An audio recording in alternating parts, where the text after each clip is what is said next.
Alors justement, nous rentrons dans la chronique LGBTQ, il faut dire, hein? Oui. Non?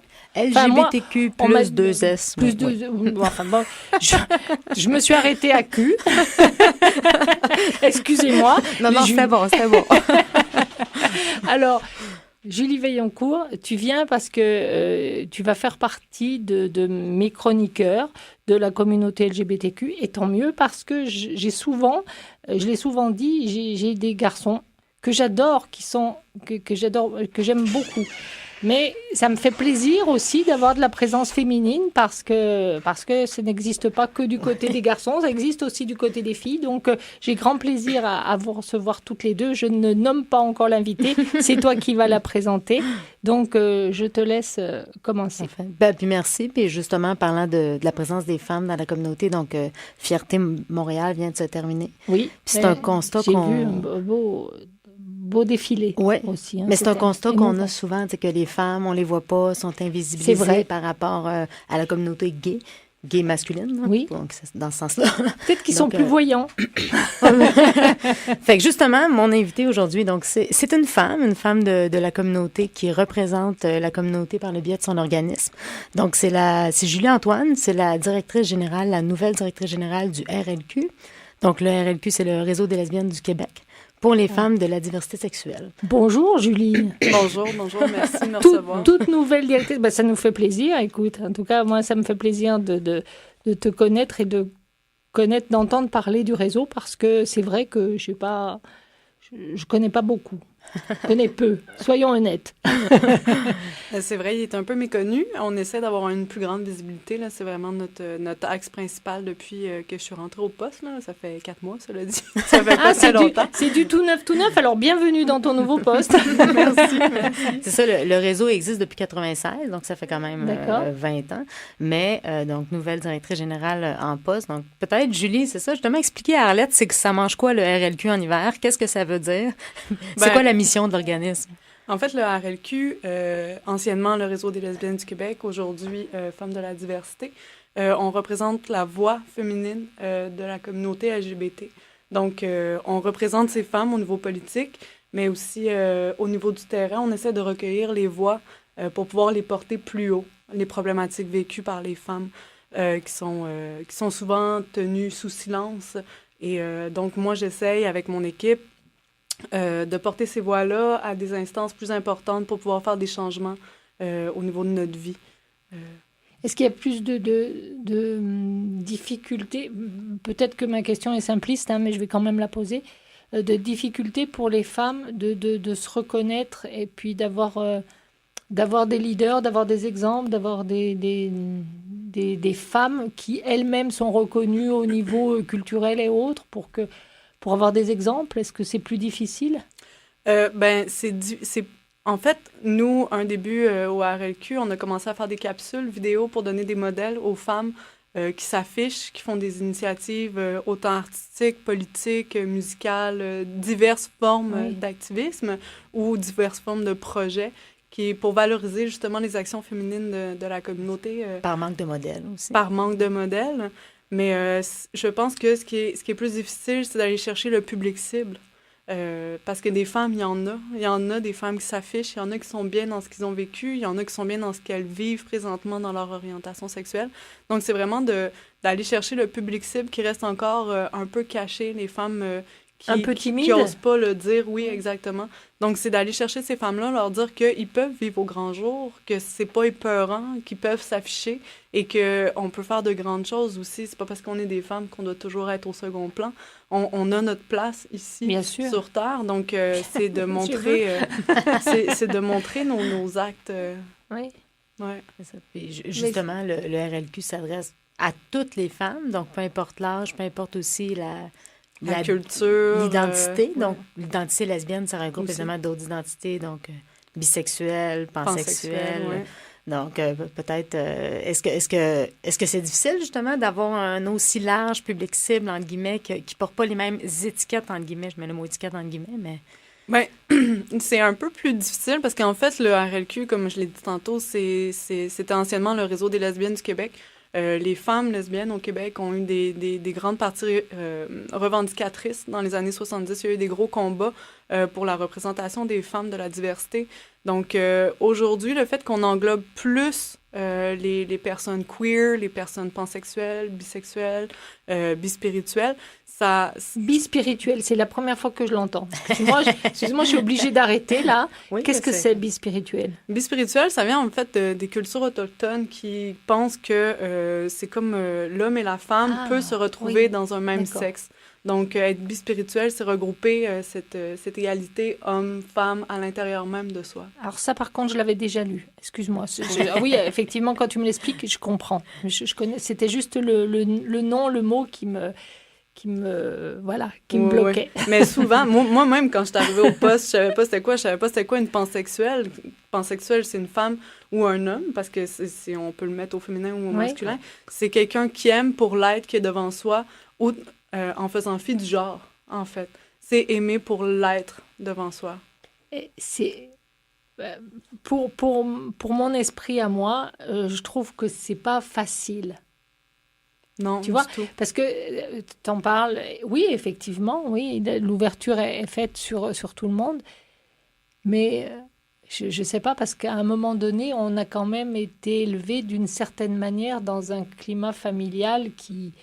Bon, on est ouvert, pas ouvert, gênant, dans un modèle hétéro, Ouais. donc c'est pas évident d'arriver à ça, de dire qui que tu sois, homme ou femme, si je t'aime, je t'aime. Oui, je pense que ça revient à la base. Oui.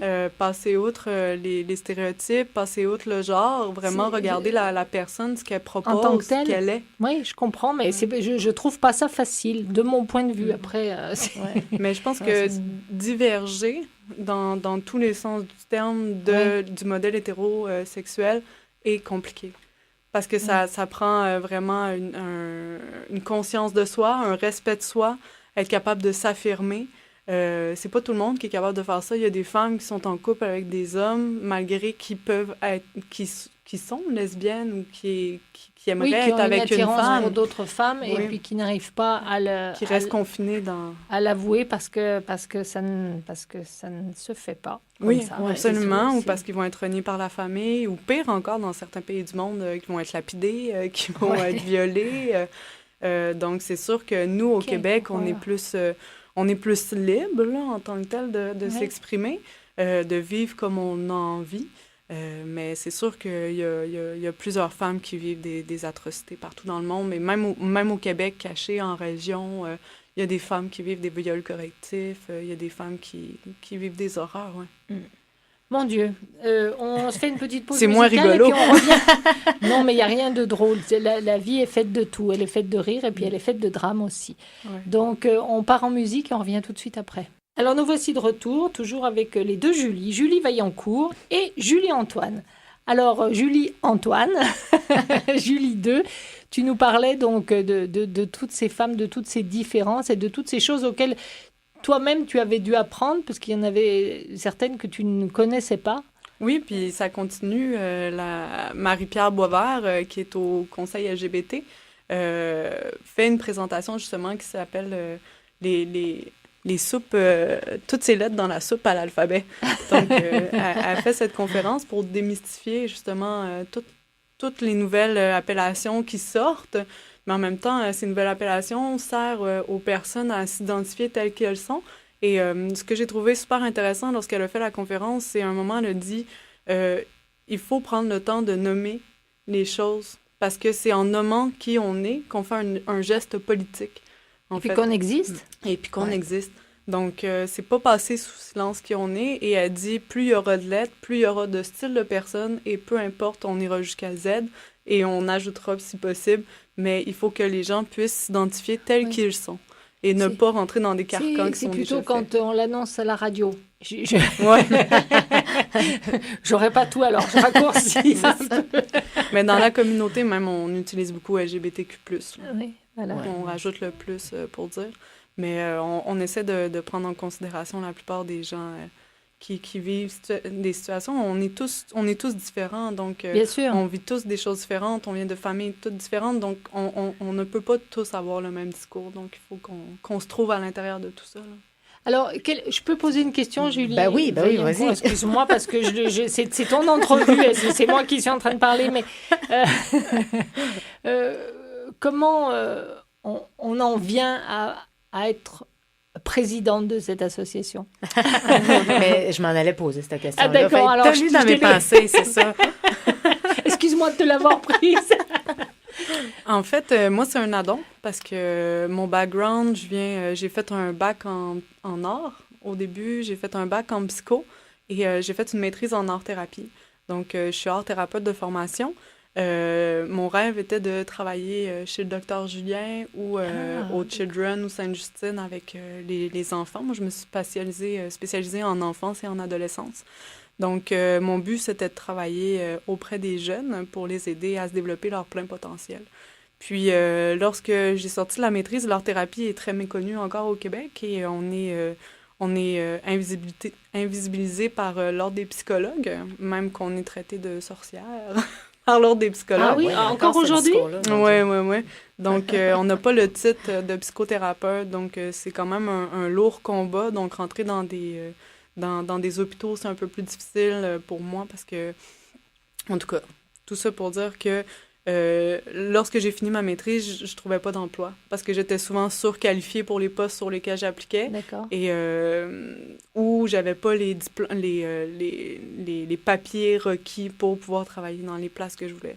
Donc, j'ai cherché des emplois et tout. Puis c'est grâce à ma conjointe et mon meilleur ami qui m'ont dit de postuler au Réseau des lesbiennes du Québec en disant qu'un poste de DG, ça m'irait très bien parce que je suis très revendicatrice et activiste. Donc, ils m'ont dit, vas-y, tu vas t'amuser. Ça s'entend pas trop. Alors, vous l'entendez, mais vous ne la voyez pas, mais elle a l'air d'une personne extrêmement douce. Et quand on la voit, donc revendicatrice, c'est pas vraiment l'adjectif que j'aurais mis sur toi en te voyant la première fois. Ah ouais, c'est un leurre. D'accord. C'est pour tromper l'ennemi. Ouais. Ouais. Tu sais, je viens d'une famille française où la liberté d'expression était très importante, où mes parents ont toujours valorisé notre parole, où on était inclus dans les repas avec les grands, donc on était à l'affût de ce qui se passait politiquement. Oui. Notre point de vue est important. Donc, j'ai grandi avec cet esprit-là et mes parents m'ont transmis aussi ce côté rebelle et revendicateur des choses acquises aujourd'hui. Donc, oui, je questionne beaucoup, je remets en question, je fais beaucoup l'avocat du diable pour pousser les gens aussi à se rendre compte que des fois, c'est pas très sensé ce qu'ils disent. Des fois, moi-même, je dis des choses insensées et j'aime qu'on me pousse à me questionner. Je veux dire, on est en constante évolution et c'est ce qu'on a besoin d'évoluer. Oui. On a besoin de grandir, puis le jour où je grandirai plus, où j'évoluerai plus, enterrez-moi quelqu'un, tu sais. Je veux dire, ma vie va être finie. Mais pas vivante, s'il te plaît. Non. Pas de drame, drame. Non, mais ce que je veux dire, c'est qu'on est là pour quelque chose. Faisons-le, prenons le temps de le faire, puis apprenons de cette vie qu'on a la chance d'avoir, tu sais. Alors, je peux encore écouter, excuse-moi, mais là, je suis malhonnête de poser des questions tout le temps. Je la regarde et puis je dis, je te prends ta place. J'ai juste 2 minutes avant la prochaine chanson, mais est-ce que c'est plus difficile de parler du monde des lesbiennes que de parler du monde gay? Est-ce que c'est plus difficile pour la compréhension des autres autour, la nôtre, pour tous les gens qu'on rencontre? Je pense que c'est plus difficile de s'exprimer en tant que femme, premièrement, et deuxièmement, de s'exprimer en tant que femme de la diversité sexuelle.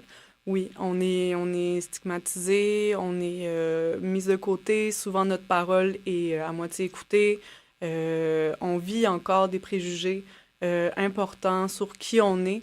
Les combats féministes, je pense ils doivent revenir sur la table aujourd'hui. La Fédération des femmes du Québec perd du pouvoir. Le G13, qui est un regroupement féministe aussi, sont en train de perdre du pouvoir. On doit retourner dans nos actions féministes déjà en tant que femmes. Et nous, on doit compléter surtout avec les femmes de la diversité sexuelle. Mais avant tout, si les femmes perdent leur voix, on perd notre voix également. Bien sûr. Donc, parce que nous sommes des femmes aussi. Évidemment. Donc, c'est quand même très important d'avoir son mot à dire. Et puis, c'est très important de ne pas perdre. le pouvoir de la femme, non pas la féministe d'il y a 60 ans en arrière, mais celle d'aujourd'hui qui réclame ce à quoi elle a droit et qui paraît un petit peu normal.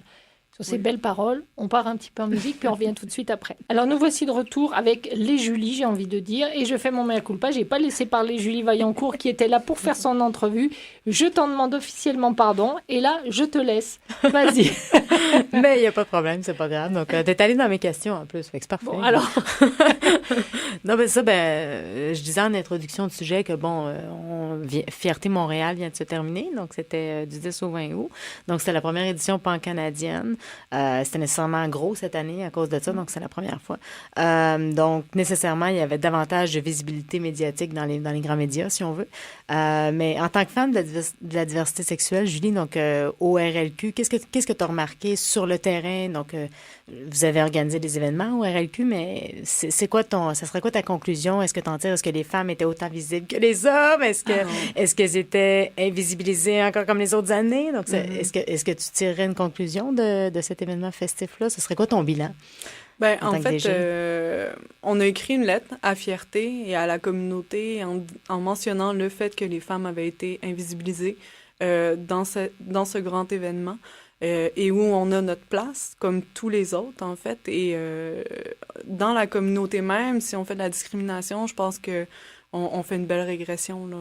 C'est important de vraiment être solidaires tous ensemble et de pas faire des mini-clans en disant « toi, t'es cool, toi, t'es pas cool ». Tu sais, je veux dire, on se bat pour quelque chose de plus grand que notre propre ego, notre propre fierté, ouais. Donc, le RLQ a écrit une lettre ouverte après, mentionnant le fait... En fait, on posait la question « Nous sommes fiers de qui? Nous sommes fiers de quoi? » Et aujourd'hui, moi, c'est ma première fierté que je faisais, où j'étais vraiment impliquée. Et je me suis dit, on est rendu dans un show. On est rendu dans montrer, regarder comme on est beau, comme on est festif, comme on est heureux. Sauf que les revendications politiques doivent toujours être d'actualité. On doit toujours parler de ce qu'on vit, parce qu'on vit pas la même chose. On en vit des répressions, on vit des commentaires homophobes. Je dis pas tous les jours, là, du tout, là. Puis moi, je pense que je suis une des personnes chanceuses qui a un bon entourage, mais il y a des jeunes qui vivent beaucoup, beaucoup de répression à l'école, qui vivent de l'intimidation selon leur genre, selon leurs amours. Donc, je pense qu'aujourd'hui, on revendique plus les mêmes choses. On a encore du chemin à faire au niveau des droits et on doit pas le lâcher. On doit pas devenir une espèce de pub de genre, venez au village vacances des gays, c'est vraiment le fun. C'est pas ça, mais on est rendu là. Donc, on est loin de Stonewall, on est loin de Woodstock, on est loin de ces événements revendicateurs qui étaient cool aussi, puis qui amenaient de la masse populaire, qui amenaient des... Tu sais, il y avait de la propagande politique, il y avait du show, les gens s'amusaient aussi, mais il y avait un contexte politique qu'aujourd'hui, j'ai l'impression qu'on oublie. On essaie de donner à la communauté hétérosexuelle, homosexuelle, lesbienne, trans, queer, juste une place festive, en fait, là, c'est pas... C'est pas mal vrai, quand même. Oui, c'est décevant. Pour ma part, je trouve ça très décevant. Et de ne pas laisser la place, justement, aux femmes encore plus, parce que c'était ça la question. Là. Parce que cette année, il y avait des conférences donc internationales, pendant la fierté et tout. Mais encore là, ça a été dit et redit. Le mot lesbienne dans les conférences, les conférences qui s'adressaient aux femmes, il y en avait très peu. Donc, il y en avait prorata. Donc, Non, c'était à 1%. Là. Pendant 3 jours de conférence, le mot lesbienne a été dit une fois. Oui, c'est ça. Une fois. Oui. C'est très triste parce que lorsqu'on parle pas de quelque chose, on l'oublie. Ah ben oui, et, ça c'est évident. Donc, les femmes, on s'est tues pendant des années, on les a oubliées, on a oublié nos droits, on a oublié ce qu'on valait en tant qu'être humain. Là. Puis, sur la Terre, il y a 50% de femmes, il y a 50% d'hommes. Là. Elle est où notre voix à nous? Là? On la prend ou on la prend pas, tu sais? Il faut arrêter d'avoir peur. On a la chance au Québec de pouvoir parler haut et fort, de vivre comme on a envie. La société s'adapte à nous. Nous nous adaptons à la société. Je pense que c'est essentiel qu'on reprenne cette voix, les femmes, pour partager et transmettre les informations qu'on a à dire. Ouais. C'est vrai que c'est important. Oui, tout à fait. Julie, je te laisse le reste de la question. Moi, j'écoute bien sagement. Puis quand on parle des femmes aussi, c'est bon... il y a tellement peu d'organismes pour les femmes de la diversité sexuelle. En fait, bon, il y a le RLQ, mais tu sais, il y a très peu d'endroits où les femmes savent pas où se lancer justement pour avoir une représentation politique ou même certains événements sociaux. Bon, il y a quand même des groupes sociaux, là, mais je veux dire... Fait que du coup, on se retrouve avec des femmes, tu sais, qui s'identifient selon diverses étiquettes, de diverses générations. Donc, est-ce que c'est difficile justement d'essayer de plaire à toute la clientèle? Je veux dire, les femmes qui sont membres du RLQ. Donc, est-ce que c'est difficile, par exemple, d'aller dans les femmes qui ont fait partie des revendications dans les années 70 aux jeunes lesbiennes qui sont peut-être un peu moins politisées? Donc, comment on fait pour aller rejoindre tout ce beau monde-là? Là? Puis, Ben, c'est difficile parce qu'il faut pas oublier les combats d'hier, mais il faut pas non plus oublier ce qui va nous arriver. Les réalités changent, les personnes changent. Il faut pas... en fait, il faut être conscient. Il faut être conscient puis avoir du tact pour pouvoir rallier les deux. Mais en même temps, toujours mettre de l'avant le fait qu'ensemble, on est plus fortes. Et si on pense juste à nous, à nos revendications personnelles, ben c'est triste, mais ça nous mènera pas très loin. Tandis que si on se met toutes ensemble, les femmes de la diversité sexuelle, pour dire qu'on est oubliées, je pense qu'on va crier tellement fort que les gens n'auront pas le choix à un moment donné de se retourner parce qu'un groupe de femmes qui crient, tu sais, il y a quand même, tu sais, mais oui, c'est difficile. Moi, je trouve ça difficile. Juste le fait qu'on a changé notre slogan, le RLQ, Femmes de la diversité sexuelle. Les lesbiennes d'avant ont eu des combats importants. On les oublie pas, puis même qu'on les remercie. Ouais. Parce que grâce à elles, aujourd'hui, on peut être qui qu'on est et qui qu'on a envie d'être. Et moi, sincèrement, je trouve qu'ils avaient un courage exceptionnel, ces femmes-là, dans les années 70, de faire ce qu'elles ont fait. Aujourd'hui, les femmes le font différemment, mais ils sont tout aussi courageux, puis ils sont tout aussi instruits, puis il faut leur laisser la place qu'elles méritent. Donc, transmettez au lieu de vouloir garder. Transmettez, parlez, communiquez, puis ralliez-vous, tout simplement. Moi, c'est le seul message que je pourrais lancer. Puis, moi, je préfère qu'on se rassemble que plutôt qu'on fasse des mini-clans. Là. Non, c'est certain. Puis, parlant de se rassembler, donc les femmes peuvent devenir membres du RLQ. Donc, le RLQ, c'est un OSBL, donc financement gouvernemental, mais les femmes peuvent aussi être membres. Donc, quand même, donc comment ça fonctionne? Quelqu'un qui va écouter Arlette, là, puis qui va dire hey, là, moi, ça me tente, je connaissais pas ça. J'ai plein de questions comme Arlette. Comment je fais? Puis, c'est quoi les avantages?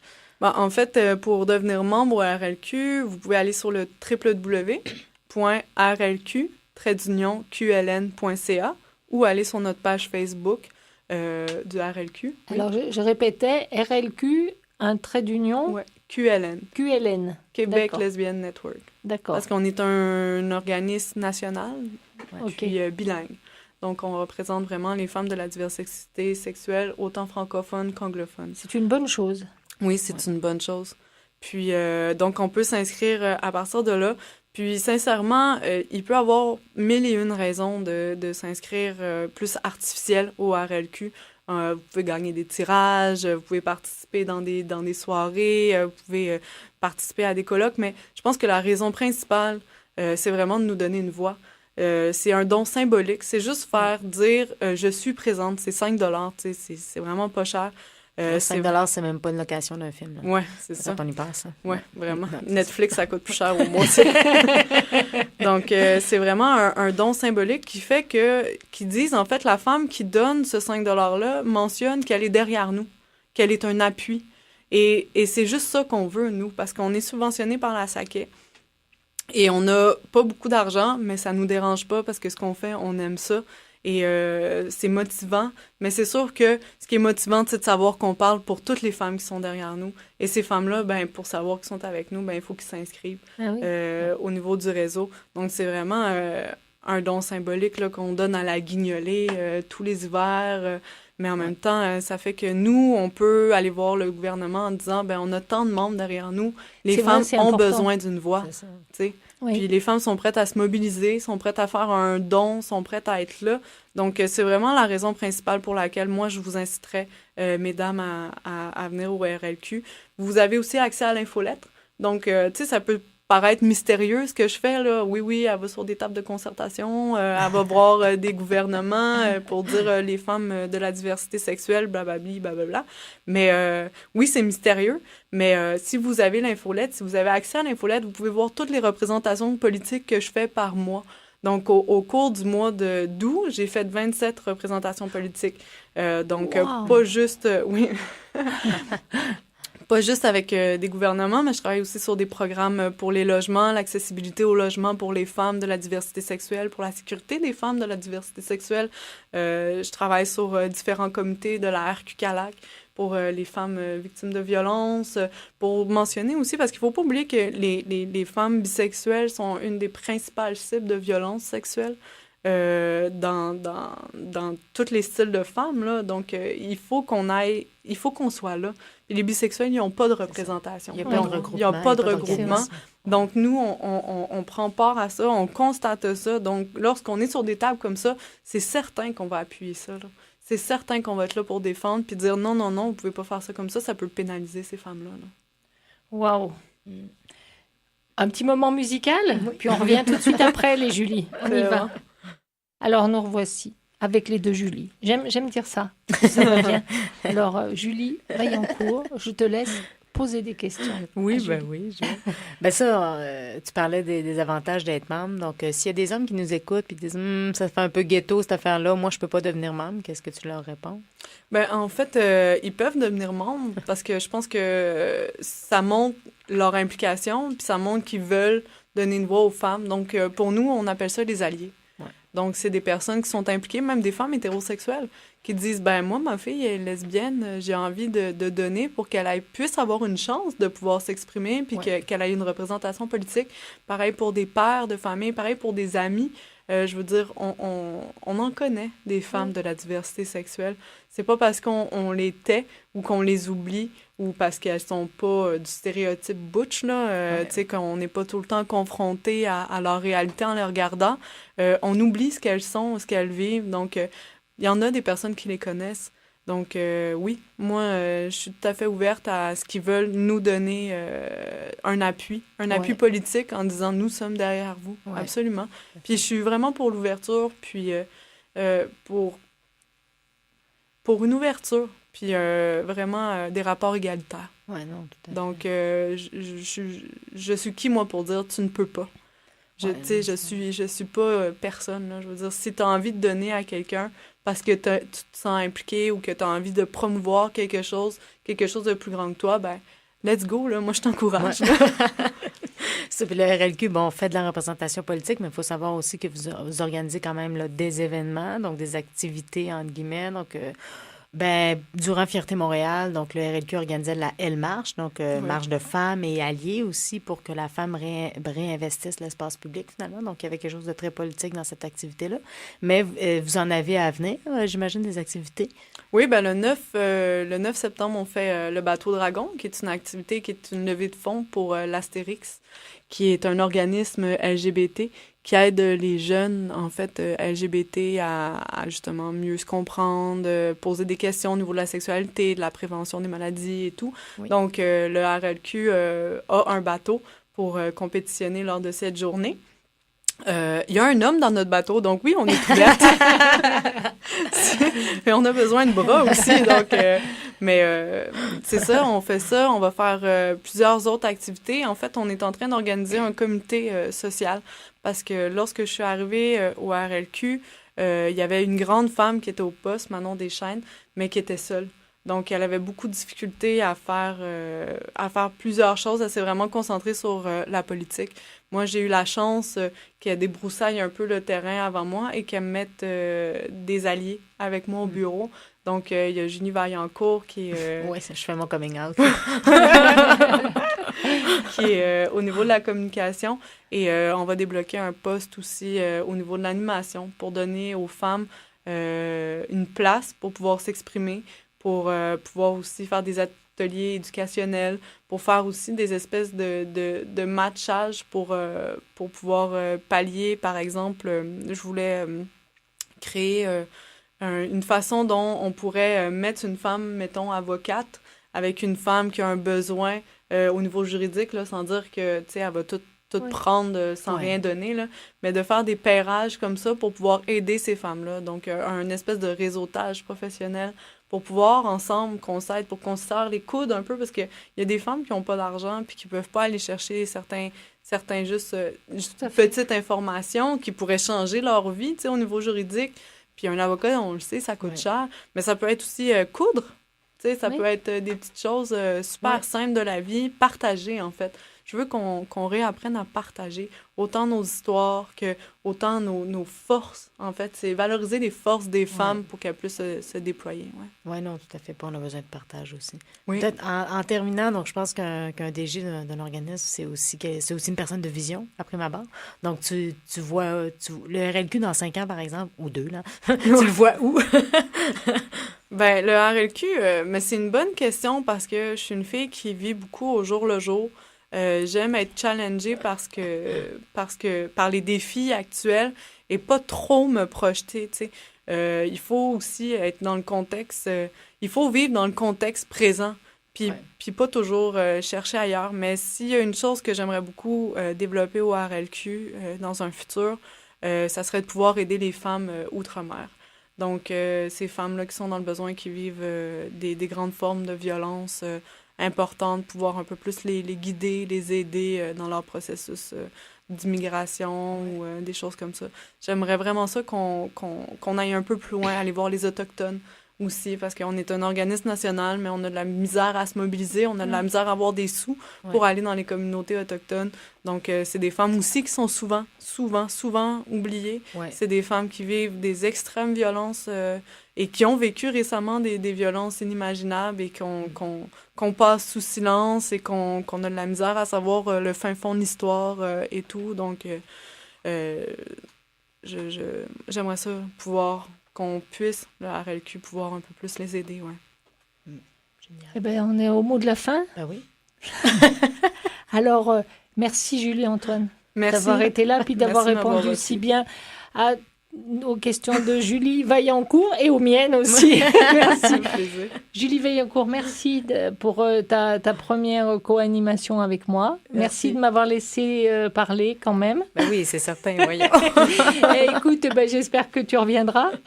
Et toi aussi. Tu es invitée pour venir en parler. Ça me fait plaisir parce que ça donne peut-être des réponses sur des questionnements qu'on peut avoir et puis sur des choses qui restent dans un coin de notre crâne et puis qu'on ne sait pas.